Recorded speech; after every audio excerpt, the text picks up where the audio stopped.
Good afternoon, and thank you for joining me. I'm CCL's Vice President of Government Affairs, Pendergrass, and today we're going to focus on next Congress and CCL's new policy agenda. We really think a combination of these policies can get us to the emissions targets we know we need to hit in the coming years. So today we'll talk about our strategy to advance a carbon price with a dividend and the rest of our policy agenda in the next Congress. If you have any meetings coming up this week, we think you should still focus on the primary asks that we have up on community and have covered in previous lobby trainings. We think these are still the best opportunities for climate action before Congress adjourns for the year. I have to say, I'm really excited about our new policy agenda. When I joined CCL staff more than 5 years ago, after 15 years as Senate staff and working in government affairs, I was really drawn to CCL's work on a climate solution that was up to the task and its commitment to working with both sides of the aisle. We know this is how we must continue to work to address the challenge of climate change. And I really believe our policy agenda holds true to these two principles that brought me to CCL in the first place. And I'm really excited to work to advance them with you in the next Congress. Now I'm going to turn it over to my colleague, Jenn, our Senior Director of Government Affairs, to talk a little bit about the makeup of next Congress and what that means for our policy agenda. Thanks, Ben, and I'm so glad to be here with all of you. I'm real excited to get into the nitty-gritty of what we'll be working on over the next couple of years. But first, let's talk about what Congress is going to look like, what challenges that might pose to us, and what opportunities it presents. As many of you know, it's going to be a split Congress. So the Senate is going to be Democratic and the House will be Republican. There's still one seat left undecided in the Senate. And if Democrats do win that seat, that would give them a 51-seat majority, which might make life a little bit easier for Senate Democrats, but it's really not that big of a change from what we've seen the past 2 years. Either way, what we know is that there's going to be very narrow majorities in both the House and the Senate. That's going to really limit what each chamber can advance. So we're not going to see a reconciliation bill like the Inflation Reduction Act in the next 2 years.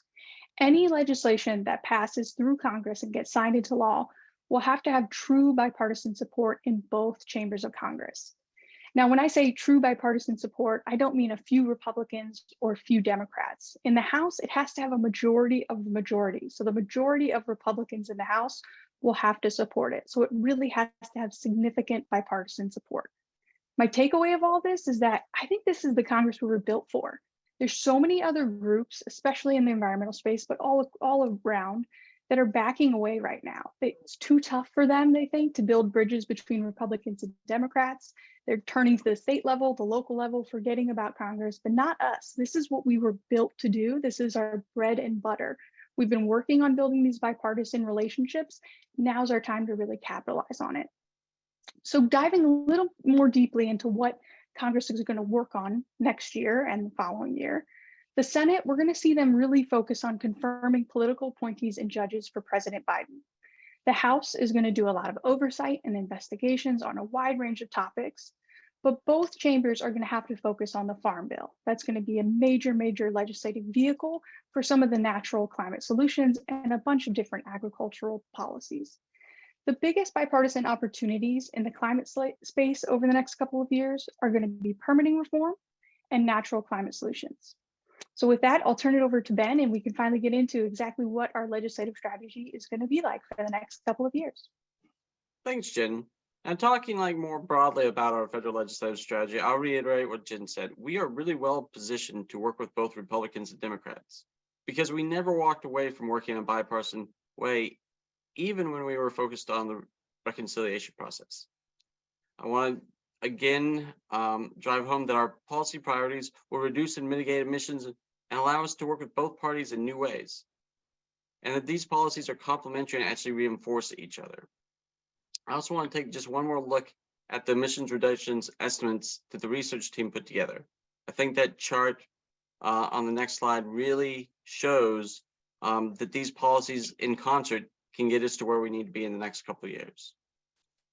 They also push both parties toward greater action and will increase the effectiveness of our work.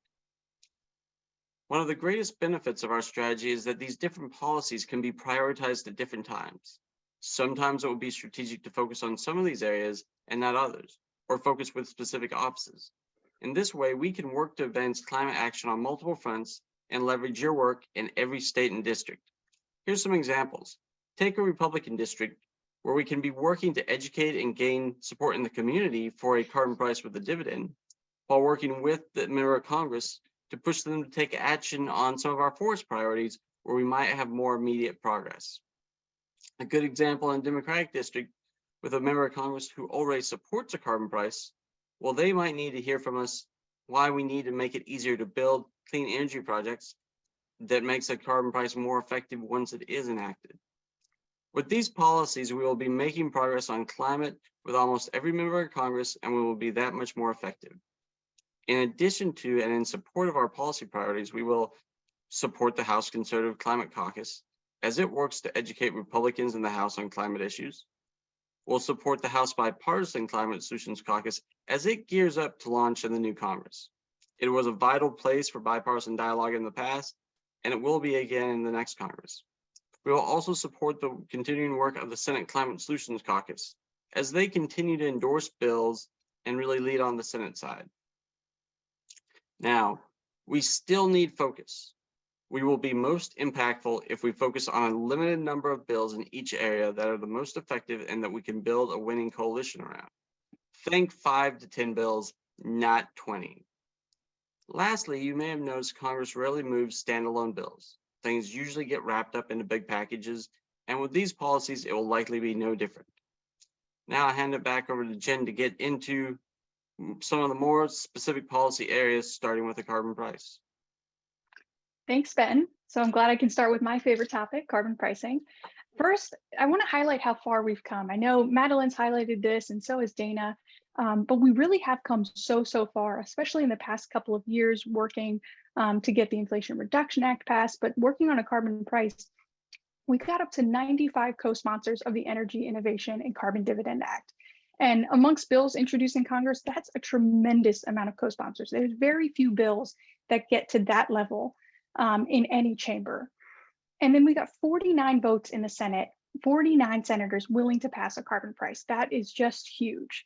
So really, we should be proud of how far we've come. And these next 2 years, we're just looking to build on that momentum and continue moving the ball forward.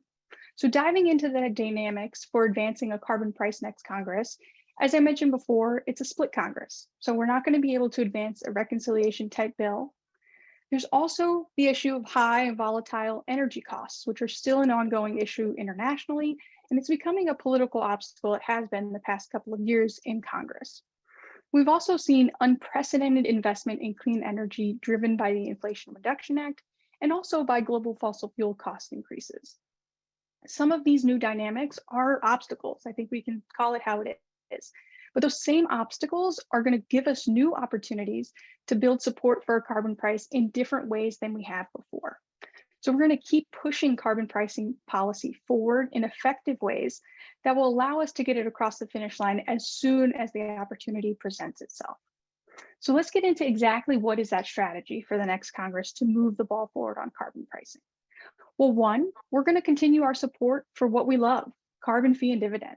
That's going to include supporting the reintroduction of the Energy Innovation Carbon Dividend Act. We're also going to be open to similar bipartisan legislative approaches. They might not have 100% dividend, but we're going to be open to other bipartisan bills that might come forward in the carbon pricing space. As Dana mentioned, we're going to keep growing support for CBAMs, for carbon border adjustment mechanisms.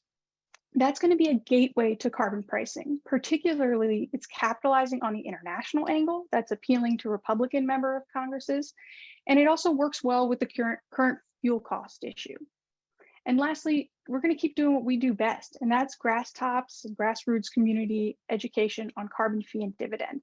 That's a top priority, and we've seen time and time again that the voices of constituents and grassroots enthusiasm is one of the key things we need to move Congress on any issue. And lastly, also very critical to advancing a carbon price are going to be the smaller climate victories we get along the way. Getting Congress to act on other climate policy, even though it might be smaller in scope, smaller in emissions reductions, all of those smaller victories, though, they help build the bridges and the momentum we need to enact a carbon price. You guys know this really well because you've been doing it for years now with our supporting asks. But our additional policy areas, which we're going to get into a little further right after this, Those generate even more political will in Congress for a carbon price down the road. I'll turn it over to Ben, and he's going to talk a little bit about healthy forests. Thanks, Jen. Hi, turning to our healthy forest policy priority. So what are the dynamics for advancing forest legislation next Congress? Well, as has been kind of discussed, there is a lot of bipartisan interest. Both sides agree that natural climate solutions are one way to address climate change. And, a lot of groups have been working in this space for a long time, but we really think CCL can inject new grassroots energy into the area. And the relationships you have built over the years, I think, are really going to come into play here. It's going to allow us to work with Republicans in new ways and also push them to take more action. And this policy might be the area where we have the greatest chance of progress in the near term. So in the next Congress, we'll have three main legislative focuses. We'll have a focus on combating international deforestation, healthy forests here at home, and urban forest and tree equity. In the new Congress, expect us to work to advance at least one bill in each of these areas. Our starting focus at the federal level will be on the Forest Act. This bill would combat international deforestation, and we have already been working on this bill as a supporting ask, but now it will be a much higher priority. For now, we'll be aiming for strong bipartisan reintroduction in the new Congress and really focus on growing the bill's number of Republican co-sponsors. We'll also need to grow the coalition in support of the bill. In the beginning of the new year, be on the lookout for updates on what bills we will be supporting for domestic forest health and urban forests as well. And as Jen talked about earlier, the Farm Bill is going to be a major vehicle for forestry and conservation practices. And we might be able to hitch a ride for some of our priorities on the Farm Bill by using smaller so-called marker bills that we might support that will then get incorporated in the Farm Bill and move along as a big package like I talked about earlier. Now Jen will go over to building electrification and efficiency. All right, so Dana did a great job in covering what this encompasses, what it'll look like, but talking about the strategy for next Congress, the first thing we're going to focus on is making sure we're advocating for fair and equitable building electrification and efficiency policies locally, but also in Congress. As Dana mentioned, there were a lot of federal policies that impacted building electrification and efficiency included in the Inflation Reduction Act. So even though a lot was already done, it doesn't mean federal bills won't come up. We're going to keep looking for those bills out there. And hopefully we're going to be able to build more of a coalition in Congress, not just to advance more building electrification policies, but also to potentially defend it. We have another couple of years where that policy is pretty safe. But after that, depending on the makeup of Congress and the administration, we need to make sure we're ready to defend some of these policies that were included in the Inflation Reduction Act, and that includes building electrification. We're also going to educate the public on the importance of efficiency and electrification and what they can do to upgrade their homes and buildings. And lastly, we're going to educate local elected officials on what they can do to support efficiency and electrification in their communities. So a lot of our building electrification focus, at least initially, is going to be more on local engagement because there's so much to be done now that we have all of this money that was passed in the Inflation Reduction Act. So stay tuned, expect to hear more in the coming months about how we're going to engage at the local level and how you can get all this info out to your neighbors, your communities, and your community leaders. I'll turn it back over to Ben. All right, now I'll talk a little bit more about permanent reform, which I think is extremely important because not only is it going to unlock the benefits of a carbon price once it's enacted, it really ensures that we lock in all those climate wins that were part of the IRA. Well, the dynamics for permanent reform legislation in Congress are kind of interesting. There's bipartisan agreement that action is necessary, but there's different opinions on what changes are necessary and would be the most helpful. There's some opposition on the left to speeding up the process, but then there's some opposition on the right to giving the federal government more authority over things like transmission lines. We will support policies that speed up the approval of clean energy projects that are waiting to be built, preserve communities' ability to give input into environmental and other impacts, and policies that add to America's capacity to transmit clean energy. We will be working with both Republicans and Democrats on legislation that accomplishes these goals. And I really think it's clear there is a real need for grassroots energy in this space. There's a void here, and CCL can really step in and make a big difference. There's some things we should take into consideration. This policy is almost certainly one where there will have to be a big compromise bill, with both Democrats and Republicans losing things that might be important to them and gaining things, and there will be a lot of horse trading. Another thing is we may not have a comprehensive permitting reform bill that we can directly lobby for some time, like we do now when we're doing supporting ASK or the Energy Innovation Act and asking members to co-sponsor it. We might not have a bill we can point to. So at first, we will probably need to just clearly send a message to Congress that action is needed and it's a priority. And while we're doing this, convey what policies we think are most important to speeding the construction of clean energy infrastructure. It is possible in the next Congress, we might support smaller piecemeal bills or marker bills that address certain aspects of the issue. And then we can work to get those smaller bills incorporated into a bigger package. As Dana said, this could come up in the lame duck, and you'll probably be hearing more about it if it does. And we think that if there's an opportunity to pass meaningful permitting reform that will speed some of these clean building projects, we should take that opportunity. And remember, like barriers to building clean infrastructure would also impact the effectiveness of a carbon price. The big caveat here is we haven't seen a proposal yet in the lame duck. We need to see any proposal before we can determine whether or not we should support it. And really, most likely, this will be something we will be working on in the next Congress, and is unlikely to be resolved in the coming weeks. I'll now turn it over to Jen for some closing thoughts. Thanks, Ben. I don't know about you guys, but it can be a little daunting thinking of a split Congress and all the challenges that come with it. But more than that, for me, I'm so excited about the opportunities it presents for bipartisan legislation. I feel like this is exactly what our organization is about, has been about, and now we can really be in the spotlight and get this done in a way that we couldn't have before.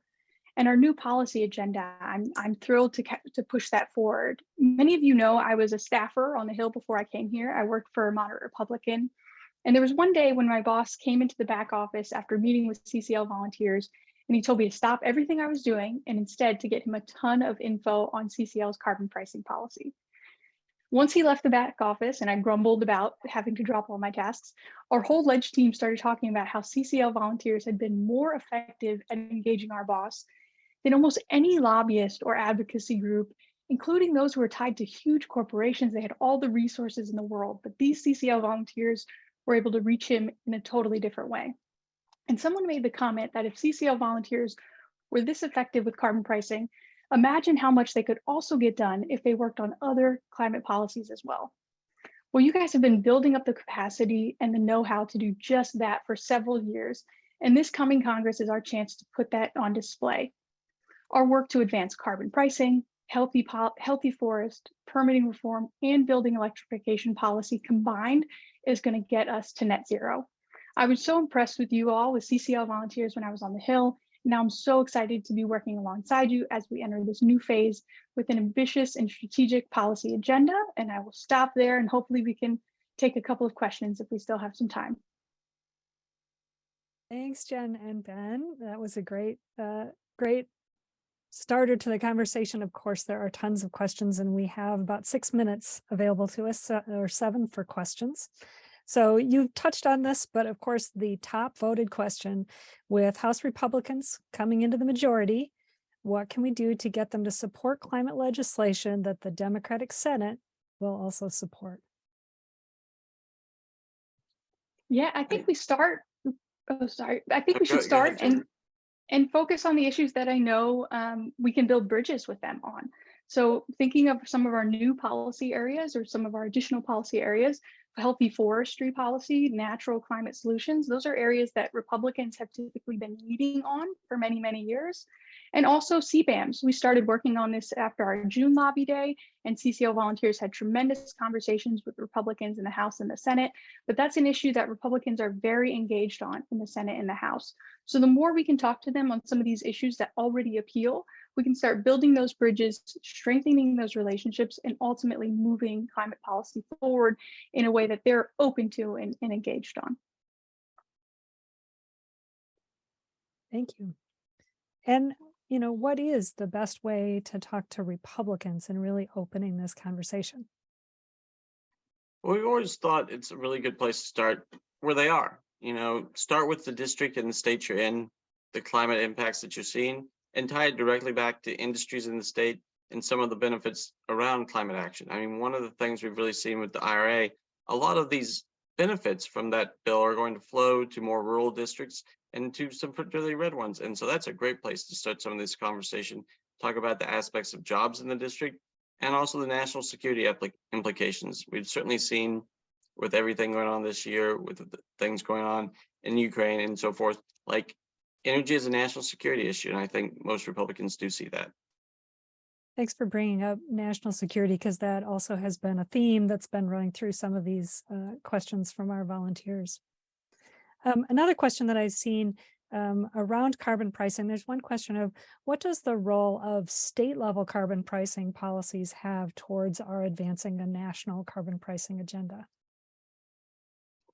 Well, some years ago, we did do more work in state carbon pricing legislation because we thought it could build some pressure to act on the national level, and that could still be the case. And if there are opportunities to advance state level carbon pricing, those are things we should certainly look at and how they're designed. But there are these issues of like, how does that work with the rest of the states? And you do have the issue, you can't have a border carbon adjustment for the state of New York. So at the end of the day, we still need a national carbon price, even if we start seeing movement on some of these state carbon pricing initiatives. Jen, you talked a bit about the fair and equitable criteria in terms of electrification. And that's another theme I'm seeing in some of the questions here is how do we work to protect low income households as we're working towards electrification? Yeah, some of that is going to be in the implementation of the Inflation Reduction Act and looking at the policies that might come out over the next couple of years to kind of modify or tweak or improve some of those policies that were passed in the Inflation Reduction Act. And that's what I talked about of the additional federal policies that might come out. There might be bills that come out that tweak things that we can work on to build a bigger coalition and also address some of those equity concerns. And then also, this is where the local engagement comes in. We talked about working with your local elected officials. We're going to have a lot more guidance coming out on that in the beginning of the year of how do you engage on the local level, talking to your communities, but also talking to your elected officials, because a lot of those different criteria are going to be set at the local and state level. So we will have a lot of guidance for people coming out in the next couple of months. Thank you. There's also a question, there's some that have heard that legislative deals will really be what President Biden and Mitch McConnell can come to an agreement on, thinking that potentially Representative McCarthy is going to be looking more to his more extreme right, and he's looking at what to try and pass. So what are your thoughts on that? Are there specific things that we think that Biden and McConnell will be more interested in working on together? They will all have to come to some agreement because the Senate and Biden can't move something alone. It will have to go eventually through the House of Representatives. So that's when Jenn was talking about that we really need things that are bipartisan. Like we really think there's that space in natural climate solutions and potentially for some of the permitting stuff, because no one house is going to be able to move anything, and there's going to have to be some cooperation. And we'll see who ends up being the Speaker of the House here. That has still not yet been decided, so we don't even know the principles that will be negotiating these deals for sure yet. Thank you. I just noticed there's another question bubbling up to please explain what is a marker bill?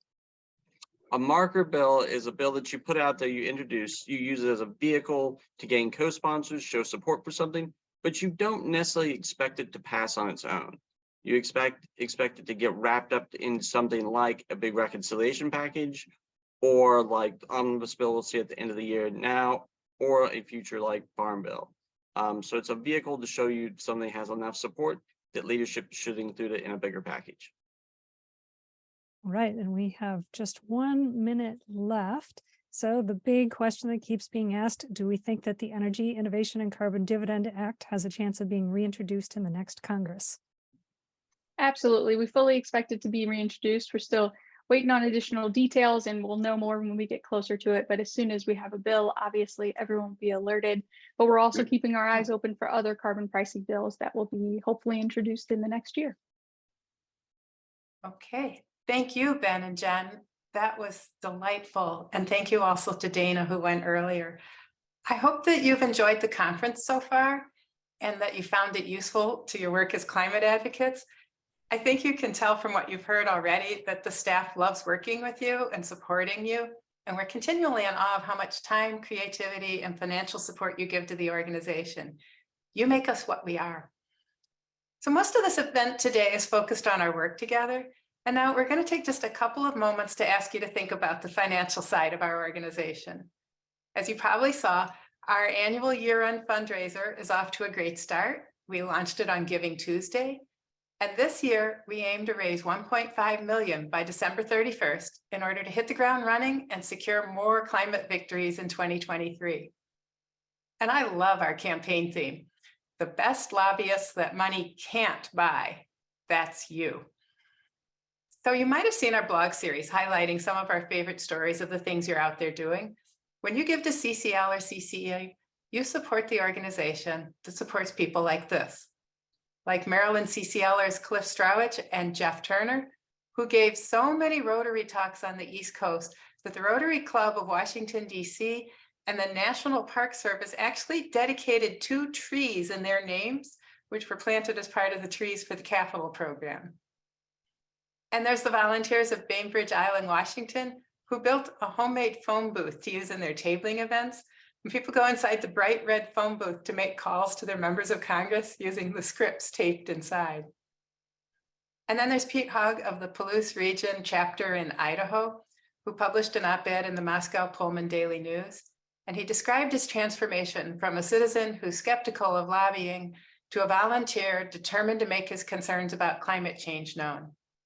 He then describes carbon pricing, and he says, "This is what Citizens Climate Lobby is working toward, and I'm happy to be a part of the focused, nonpartisan camaraderie in these efforts." Me too, Pete. So that's who and what you're supporting when you give financially to us. And they and all of us have big plans for the next phase of our work. Your donation will help launch us into an exciting time of working hand in hand across the country, going for the next big things that need doing to reach our climate goals. So if you're able, I hope you'll make a donation toward our year-end fundraiser today at whatever amount works well for you. You can even do it right now since we're heading into a break. In addition, please help us spread the word by inviting friends and family members to join you in making a contribution. You know, if your experience is like mine, there are people in your life who are grateful for the work that you do on solving climate change, and they would be glad to join you in making a donation. And of course, for those of you who've donated already, thank you so much. Thank you for listening to this episode of Citizens Climate Lobby's training program. You can tune into more episodes anywhere podcasts are available. Inspired by what you heard today? Join Citizens Climate Lobby to advocate for bipartisan climate solutions. Go to community.citizensclimate.org to find more trainings, resources, your local chapter, national action teams, discussion forums, and more. Be sure to like our Facebook page and follow us on Twitter and Instagram @CitizensClimate. We also invite all of our listeners to subscribe to our YouTube channel for more inspiration. Like what you hear? Recommend us to your friends and make sure to give us a 5-star rating. It helps us show up on other listeners' feeds. Feel free to pass on any suggestions for future episodes in the comments as well. And together, we are creating the political will for a livable world.